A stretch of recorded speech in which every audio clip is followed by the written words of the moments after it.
a big challenge for me, guys. As you can see, there is a horse behind me.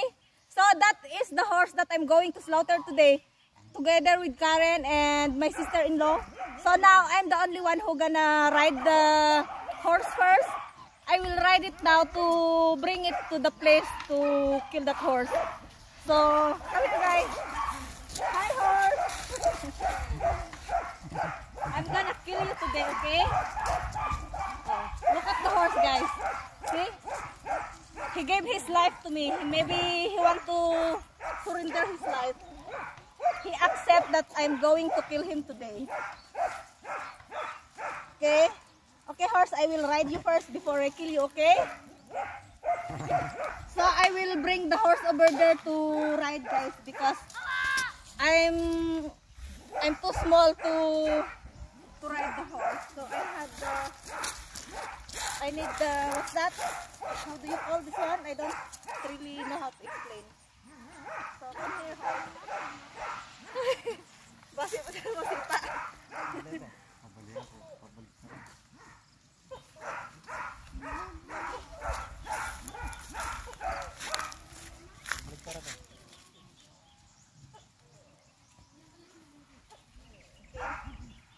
So I will ride the horse now.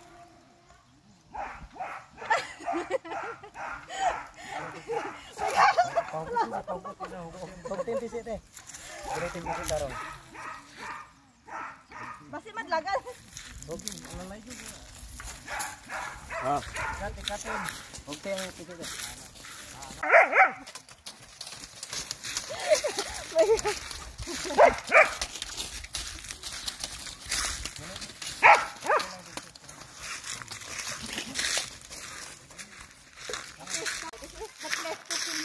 For horse, okay? Today is your lucky day.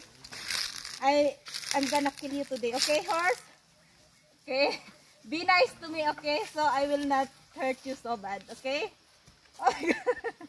So I have to go down, guys, to get ready to kill the poor horse.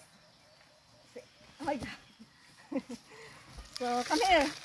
We will find. I'm gonna tie you first, together with Karen, to kill you, okay? So here, guys, this is the place to kill this. Remove my boots, guys, because I think it will easy for me to control the horse, because the horse is very strong. So I have to remove my boots. My gosh, look at my feet, guys. It's getting sweaty. See? Wow, getting sweaty because of the boots. So hot. See? We're gonna go get ready to kill the horse, and this is how we kill the horse. I have to put the wood here to tie the horse here, so he can't move.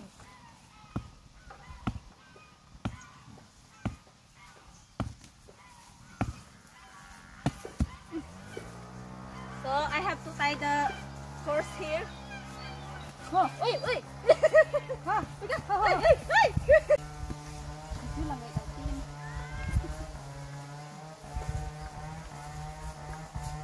So I tie already the horse. We gonna ready to kill. So look at the horse, guys. We tie the legs first to fell down the horse.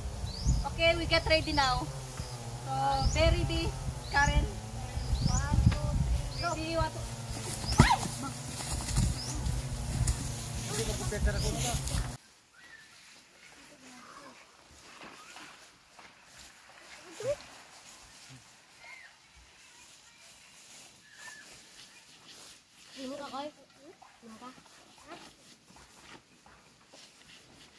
Noy, sige si Aling Noy, padala di tubig Noy.